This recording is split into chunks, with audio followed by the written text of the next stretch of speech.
Greetings and salutations. It's your pastor of positivity, George Allen West, coming to you live from the editing room, where we just got word from YouTube that there's a copyright issue with the following video. So I am going to make some edits, take the song Whatever by Lady of Peace off of the video and any portion of the video that has that song in it. So you will be missing one round of the HTB. The first round, sorry about that, folks. Get mad at YouTube. With that being said, let's get to push-ups, sit-ups, and plenty of juice. Greetings and salutations. I am your pastor of positivity, George Allen West. And we are back with episode 13 of push-ups, sit-ups, and plenty of juice. Except this isn't juice, this is water. We're going to make more juice today. That is the game plan. Today we're going to at least make the lemon concoction that I usually drink in the morning because, well, if you guys have been watching, you know, just got back from Chicago yesterday, trying to get back into the swing of things. And normally the very first thing I do in the morning is my lemon elixir, which is a combination of lemon, ginger, olive oil, and honey, all blended up.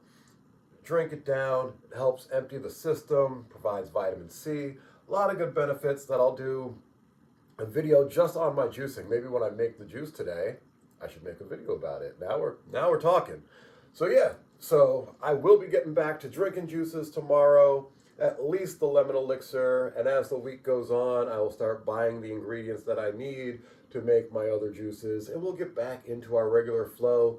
No more traveling. It's November. Me personally, I don't like to really even leave the house once winter comes. So November, December, January, February, I ain't going nowhere, at least not for a long period of time, you know.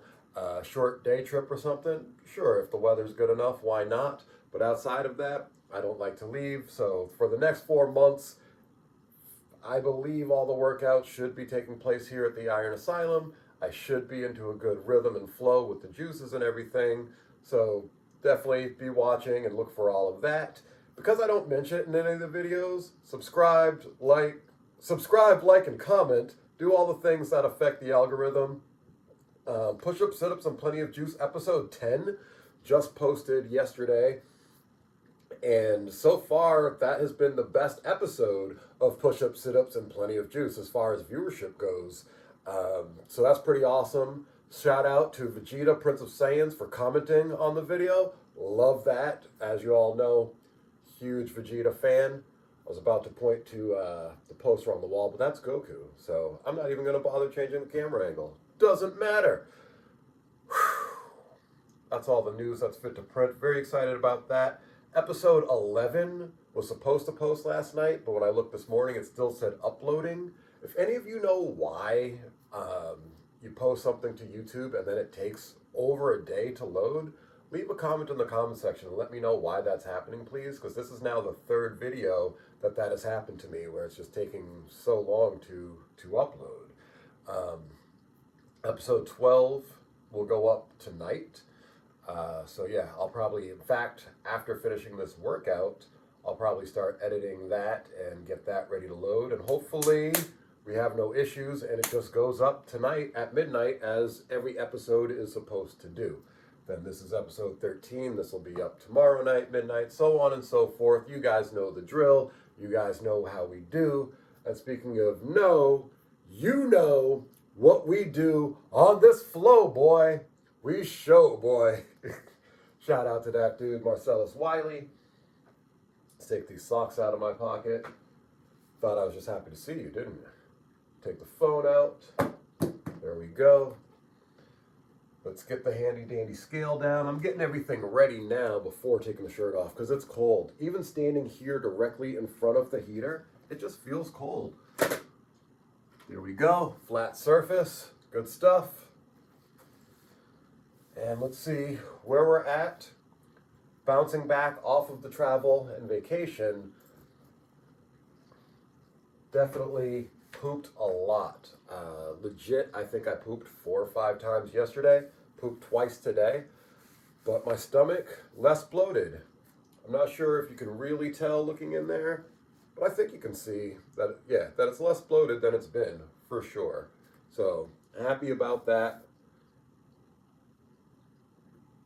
We flex, you can see the ab lines.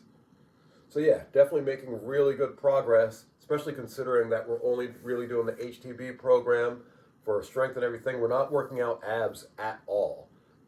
No direct ab work. So the only work that the abs are getting is just bracing the body for the different movements that we're doing. So that's pretty cool. Let's see where we're at on the scale today. I've got a feeling we're going to be right around 170.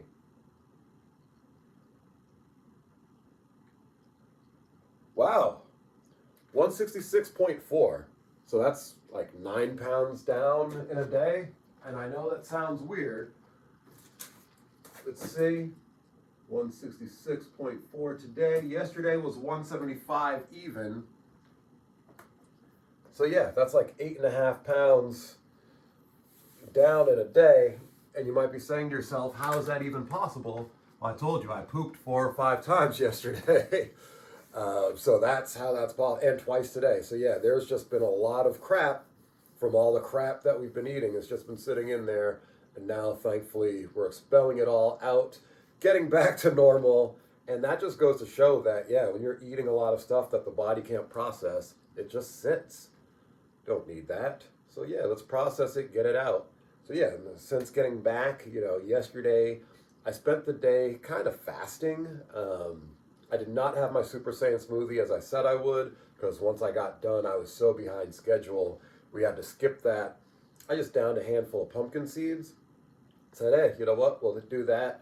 And then for dinner last night, I know I had said steak and sweet potatoes. Didn't have either of those things. Instead, it was salmon and shrimp with some baby potatoes. So it served its purpose. It was good. Again, we're getting back into good eating habits. Today, when I finish this workout, Super Saiyan smoothie. And then for lunch will be ground beef and sweet potato. And then I'm not sure what I'm doing for dinner tonight. Initially, I was thinking Taco Tuesday. However, I think I'm going to head to the Showcase Pro Wrestling Training Center tonight and see what's going on over there. In which case, dinner, who knows what dinner will be. So that's everything we got going on. We've done our flow and show for today. We've got 10 minutes of backwards walking on the treadmill.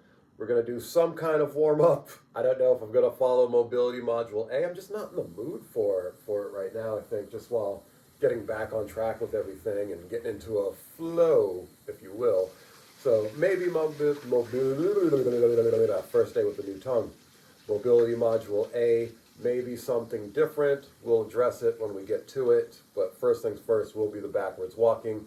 After whatever we do for our mobility warm-up, we've got HTB 2.0, 3 rounds today.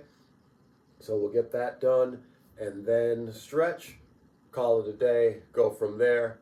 Appreciate you guys staying with me, hanging with me if you're still watching, because right now most people watch like the first 2 minutes and then cut out. So if you're still here, definitely appreciate that. I hope that you're learning something good today, because that's what this is all about. It's not just me talking to talk. It should also be edutaining, if you will.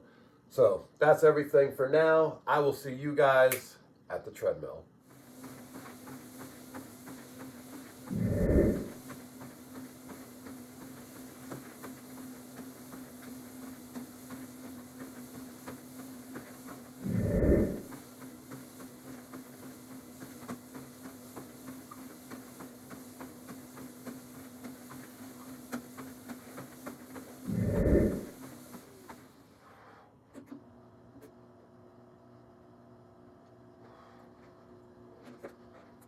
So tired, so cold, so tired, so cold, so tired, so cold.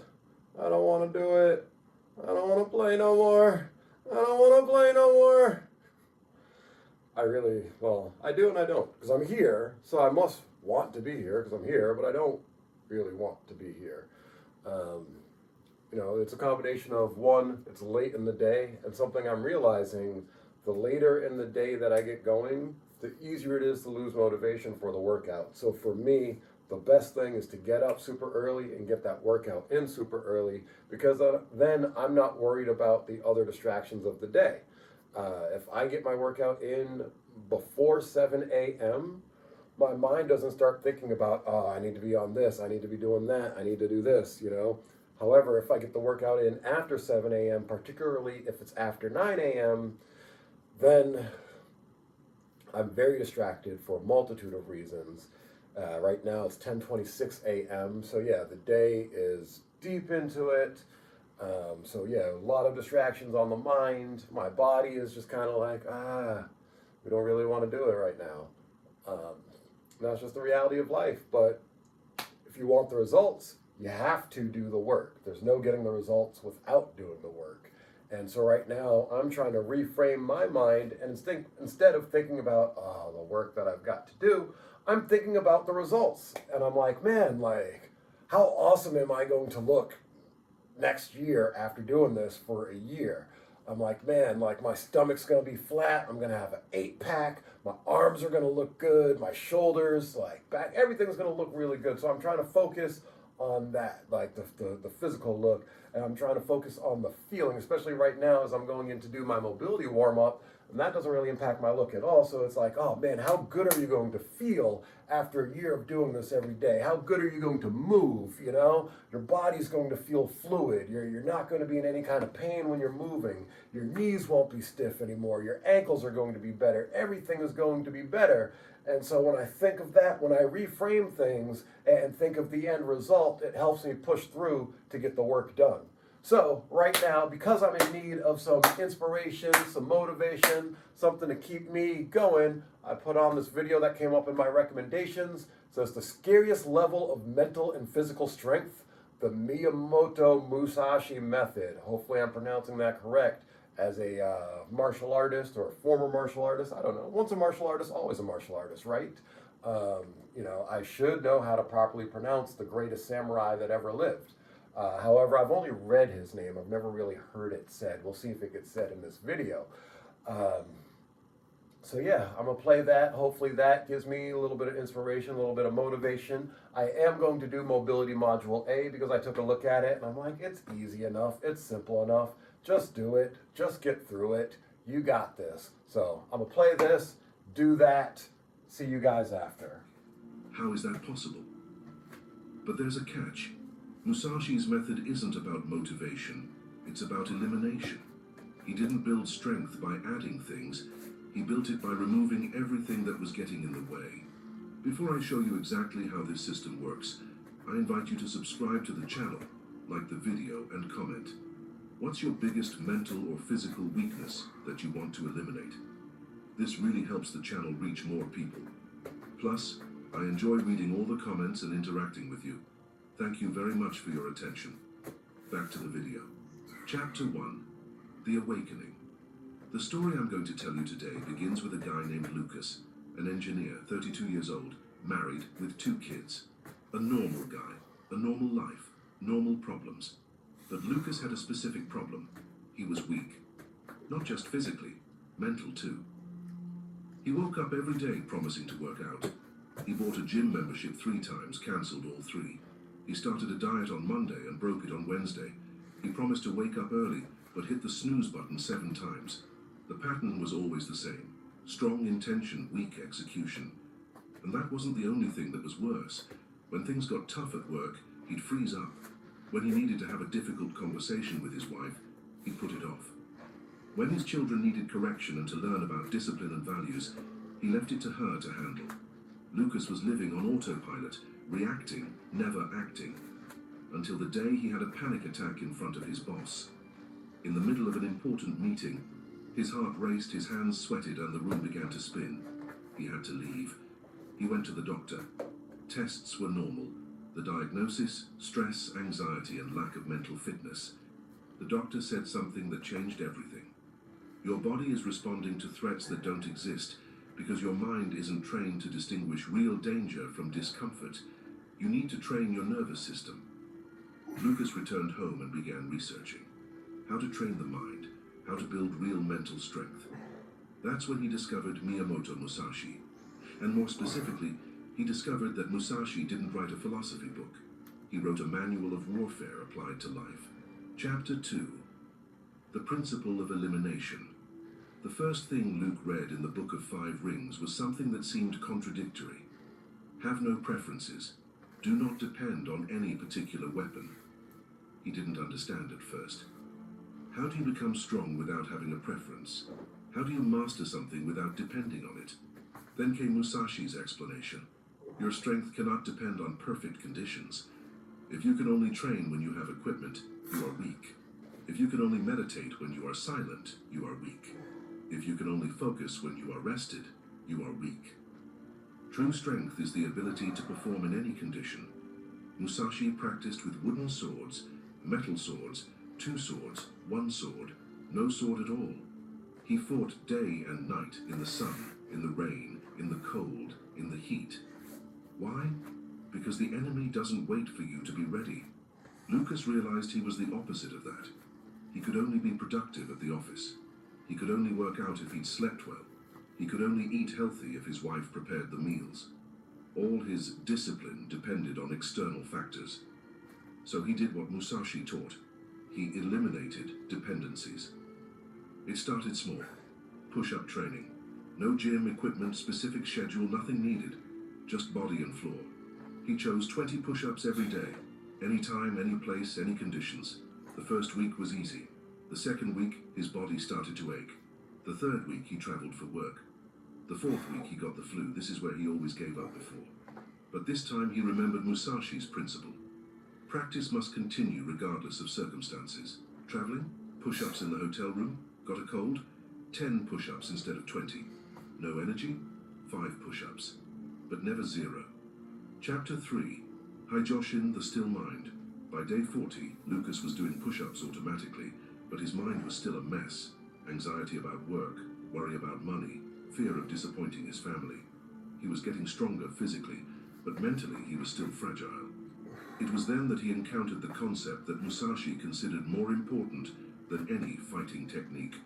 Haijoshin, the everyday mind, the mind that does not change.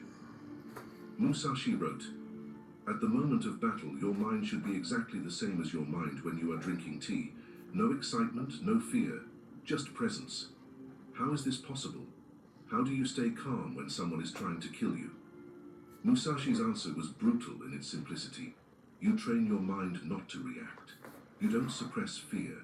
You become someone who doesn't need to react to fear. Lucas began testing this. Every time he felt anxiety rising, in traffic, in a difficult meeting, in an argument with his wife, he did one thing. He took a deep breath and observed the sensation without reacting to it. It sounds simple, but it was torture at first. His body wanted to scream, argue, run away, but he just watched.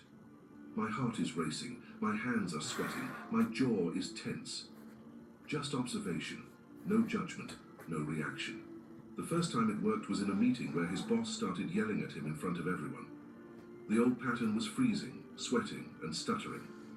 This time, Lucas felt the fear coming on, recognized it, and continued speaking normally. His voice didn't shake, his hands didn't sweat. He responded clearly. The boss was confused, the team was shocked. But Lucas knew what had happened. He had accessed Haijoshin for the first time. The mind that doesn't move. A Stanford University neuroscientist who has been studying emotional regulation for 18 years explains, when you practice non-reactive observation of difficult emotions, you are literally rewiring your amygdala. Over time, the activation threshold increases. What once triggered panic now triggers only recognition. Chapter 4. Senshi no Michi, the Way of the Warrior. But Musashi knew that a calm mind without a capable body is an illusion. You can have perfect emotional control, but if your body can't handle it, you lose. He wrote, "Train hard with wooden swords to strengthen the body. When the body is weak, the mind wavers. When the body is strong, the mind remains firm." Lucas had been doing push-ups for 60 days. He had gotten stronger, but he hadn't yet tested his body under extreme conditions. Musashi didn't train in comfort. He trained to the limit, and then went beyond. So Lucas decided to do something that seemed insane. 100 push-ups a day for 30 days. No matter how long it took, no matter how many breaks he needed, he was going to complete 100 every single day. Day 1 took 45 minutes. Day 5, he could barely lift his arms. Day 10, his wife told him he was overdoing it. Day 15, he did 100 push-ups in 20 minutes. Day 30, he did them in 12 minutes without stopping. But what changed wasn't just the body, it was the mind. When you prove to yourself that you can do something that seemed impossible, you stop dealing with the difficulty. You just do it. Musashi called this Senshi no Michi, the way of the warrior. It's not about talent, it's about eliminating the idea that there's something you can't do if you train hard enough. Chapter 5, Zanshin, Permanent Consciousness. Lucas was physically stronger, mentally calmer, but Musashi had a third principle that separated ordinary warriors from legends. Zanshin, literally translated, the mind that remains. It doesn't mean being always alert in the sense of tense. It means being always present, always aware, never disconnected. Musashi wrote of warriors who won a duel, but let their guard down and were attacked while celebrating. He said, "The battle does not end when the enemy falls. It ends when you are safe." Zanshin is the consciousness that does not relax until everything is truly resolved. Lucas realized he was living the opposite of this. He'd finish a project and immediately relax completely. He'd reach a goal and stop training. He'd solve one problem and ignore the signs of the next. He began practicing Zanshin in real life. After finishing his push-ups, instead of collapsing on the floor, he would stand for 30 seconds, breathing and being mindful. After a difficult meeting, instead of immediately checking his phone, he would sit for a minute processing what had happened. It seems small, but it changes everything. When you maintain awareness after the action, you integrate the learning. When you immediately tune out, you lose the lessons. Within 90 days, something had completely changed in Lucas. People at work started commenting, "You seem different. You're more present. Man, you don't get fazed by anything." His wife was the most direct. "What happened to you? You seem like a different person." And she was right, he was different. Chapter 6, Fudoshin, the mind that does not move, but the real test came on day 105. Lucas was called into an emergency meeting. The company was making cuts. He was going to be fired. The old pattern would have sent me into panic mode. Heart racing, mind spiraling, catastrophic scenarios swirling. But something different happened. He felt the initial shock. He recognized the sensation. And then, nothing. His mind didn't react. His body didn't go into fight or flight mode. He was simply present with the information. "I see. What's the schedule?" The boss was surprised by the calm. "You have 30 days, sorry, Lucas." "Okay, thanks for letting me know." Lucas left the room, returned to his desk, and continued working. His colleagues, who had been laid off along with him, were in a panic. They were calling home, crying, paralyzed. Lucas was calm. Not because he didn't care, but because he had developed something Musashi called Fudoshin, the still mind. The mind that is unshaken by external circumstances. Musashi wrote, "The tree is quiet, but not because of the absence of wind. It is quiet because its roots are deep." Lucas's roots had grown deep. Okay, so we just did Mobility Module 8, and I'm glad I did it, got through it. It was actually a lot easier than I thought it would be as I was looking at it. And again, that's where reframing is very important, because instead of focusing on the work that had to be done, I just focused on the end result, got through the thing, and yeah, afterwards it's like, yeah, that wasn't so bad. And a lot of times we look at things and we're like, oh, this seems insurmountable, and then you just do it, you get through it, and afterwards you say, yeah, that wasn't so bad. So that's definitely a lesson there to keep in mind when you're embarking on any endeavor and it seems like it's a lot. Just start at it, you know? It's like eating an elephant. You just take one bite at a time until you're finished. And then when you're finished, you might go, yeah, eating an elephant wasn't as hard as I thought it would be. So we've got HTV 2.0, 3 rounds to go. Faux show. Again, just not feeling it. I got to give a shout out to Mike O'Hearn. He talks about how he doesn't like to train with music. He wants to just, stay in that zone. I wish that I could do that. I say I wish that I could do that. Maybe if I tried it, it would be okay. But right now, especially on days like today, when I don't even want to be working out really, like I do because I'm doing it, and I want the results of it. I want to feel good. I want to look good. I want to move well. All of those things. Um, but the actual action of it, I'm just not feeling it. I'm like, ugh, even only 3 rounds, which is easy. Yesterday, even 1 round, I was like, I just don't want to do it. So even 3 rounds today, I'm just like, we're still bouncing back from the trip. Where I feel like I woke up this morning with a sore throat and stuffy nose. So I'm fighting something, which makes sense. Again, coming off of the trip. So, but it's important to keep at it. Like Miyamoto Musashi was saying, every day. It's important to do it every day, even if you do less, as long as you do something. 0.5 is better than 0.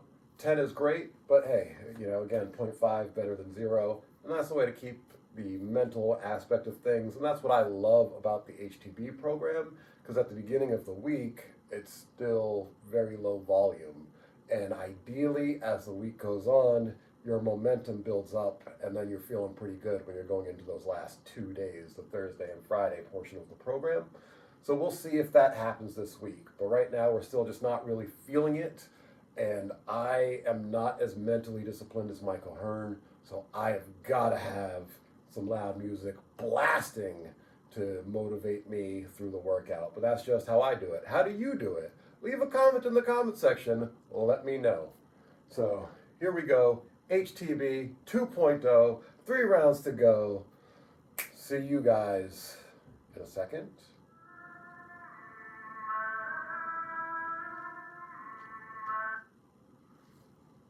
I know that a lot of people probably feel a certain kind of way about the wrestler whose theme song this was, but this song was a banger, and it always gets me fired up, so I'm listening to it because I love it.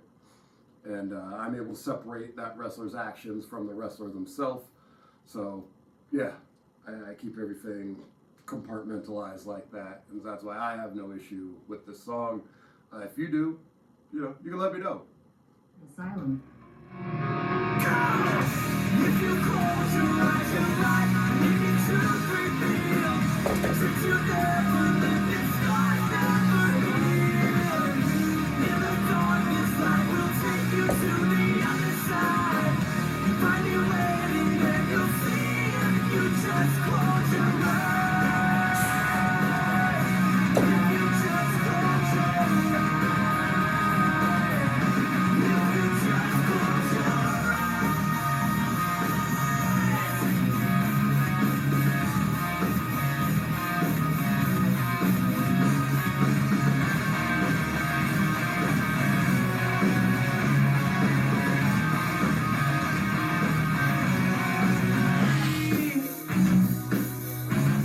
Opinions not mine, the person they taught me to be.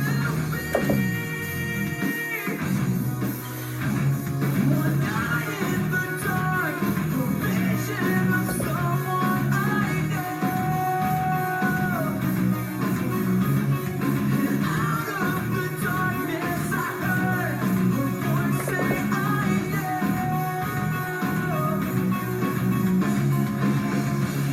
Inside of me a light was turned on.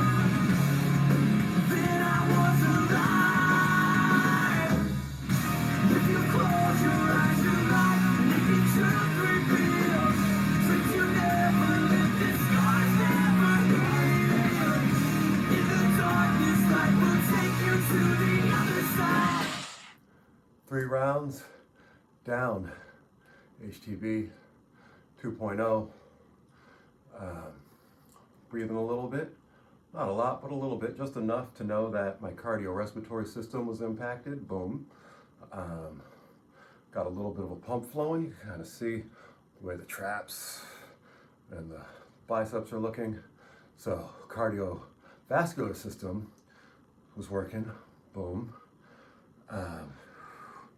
Then we worked through full range of motion with every exercise. I'm curious to watch this back and see how those dips look, because I feel like I got really deep on those dips. So we worked through mobility, boom, and then obviously heavy dumbbell pulling and pushing our own body weight. We worked on strength, boom. The Holy Trinity of a fit body. You're gonna hear me talk about this a lot because I'm a big believer of it. Strength, mobility, and cardio. Cardio, both cardiovascular and cardiorespiratory. But to me, that's the Holy Trinity of a fit body, and that's what I try to work on when I'm working out. The HTB program was designed around that whole Trinity. However, everything else I do is also with the Holy Trinity in mind in one way, shape, or form. When we're trying to create the best machine that we can create. Actually, not the best machine, we're trying to create the best human that we can create at this point in time. So those are the things we work on, and I love we're able to check all those boxes in only 3 rounds. Getting through that kind of sucked just because I just wasn't feeling it at all. But 3 rounds went quickly enough. The music kept me motivated while we were going. Shout out to all the peeps. Yeah, so good stuff. Let's get a quick stretch in, and then let's get this day going because we are so behind schedule. It's almost 11 o'clock in the morning. We are hours behind schedule. All good though, we do what we gotta do when we gotta do it to make it happen, you know what I'm saying? So, quick stretch, and then I will be out. You know what I mean? Lucas began to apply this to everything. In his diet, he didn't try to eat perfectly. He simply never ate junk food. In his training, he didn't try to break records. He simply never failed a day. In his relationships, he didn't try to be the perfect husband. He simply never broke his word. No weaknesses, no loopholes, no excuses. Chapter 8. Sutemi, letting go of the self. 6 months after beginning his journey, Lucas was unrecognizable, physically stronger, mentally unbreakable, emotionally stable. But he had one final barrier. He was still afraid. Not of external things, but of something internal. Afraid that if he stopped for a day, everything would fall apart. Afraid that all this strength was fragile, temporary. That's when he encountered Musashi's ultimate concept, Sutemi, abandoning the self. Musashi wrote his final words shortly before he died. I regret nothing. I fear nothing. I desire nothing. How does one get to this level? How do you completely abandon fear? Musashi's answer was the most radical. You stop identifying with the outcome. You are not your successes. You are not your failures. You are simply the continuous practice.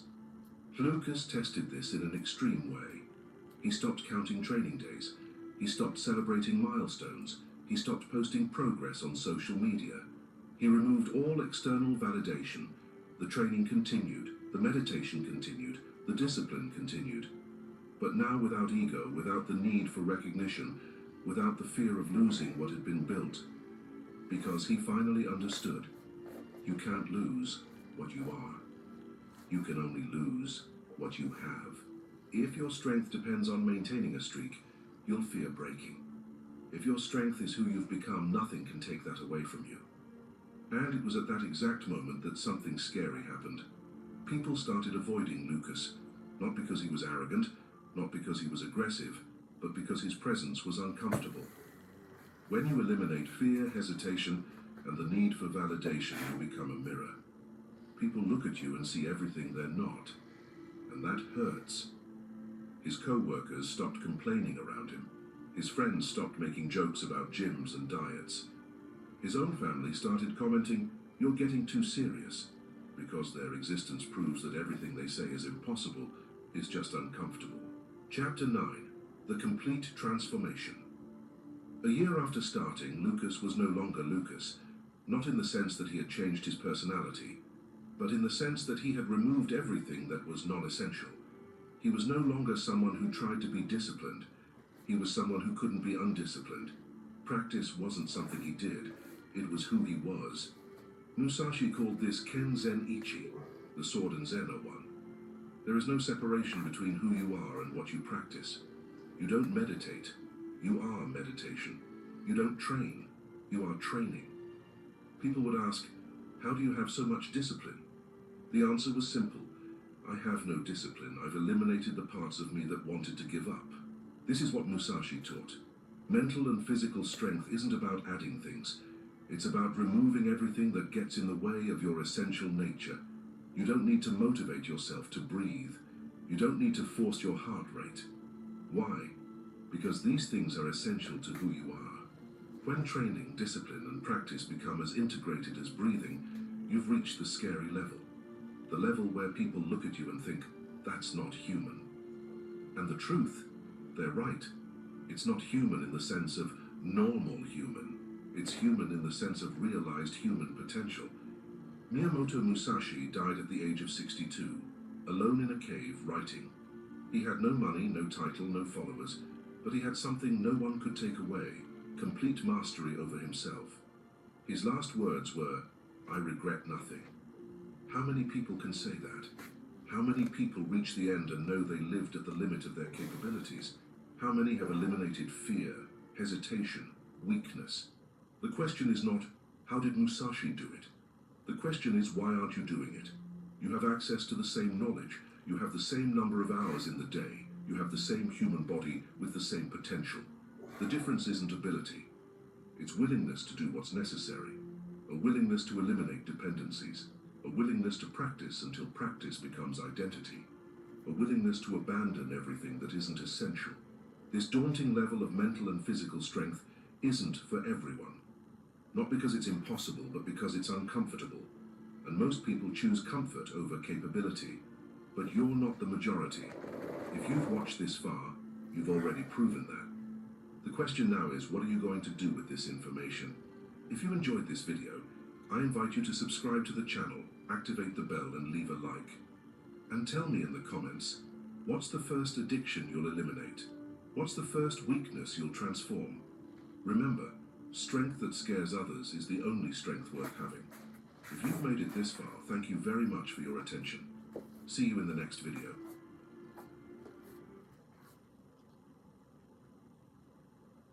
There's a level of discipline that makes people look at you with fear. And today you'll discover exactly how to get there. Have you ever seen that person who never fails? Who wakes up every day at the same time, does the same things, and just never stops? While everyone else gives up by the third week, they keep going. While everyone else makes excuses, they show up. And you know what people say about them? Man, that's not normal. There's an ancient system created by Zen monks in Japan that produces exactly this kind of frightening consistency. They call it gyoji, the practice that perpetuates itself. And once you understand how it works, you'll never break a goal again. But there's a catch. This system isn't for everyone. It requires you to kill a part of yourself you never knew existed. But before I show you how it works, subscribe to the channel, like it below, and comment on the habit you most want to create in your life. This helps me a lot and shows me that you're genuinely interested in changing. Let's go. Chapter 1, The Awakening. The story I'm about to tell you happened to a programmer named Raphael. He had a smart guy, a successful career, but he had one problem. He couldn't stick to any habit for more than 2 weeks. Gym. He'd stop after 2 months. Meditation. 1 week and that was it. Reading. He'd buy a book, read 3 pages, and then forget it in the drawer. The pattern was always the same. Monday, total motivation. Wednesday, first mental negotiation. Friday, complete surrender. Sunday, promises about the next week. Raphael tried everything. Habit tracking apps, rewards, accountability partners. Nothing worked because he was fighting something he couldn't even imagine, the very architecture of his brain. Until the day he discovered why Zen monks can meditate for 800 years straight without missing a single day. And no, it's not willpower. It's something much deeper and much more frightening. Chapter 2, The Secret of the Monks. In Zen temples, there's a rule that seems simple, but changes everything. Gyoji. Literally translated, it means continuous practice without gaps. Without gaps. Do you understand what that means?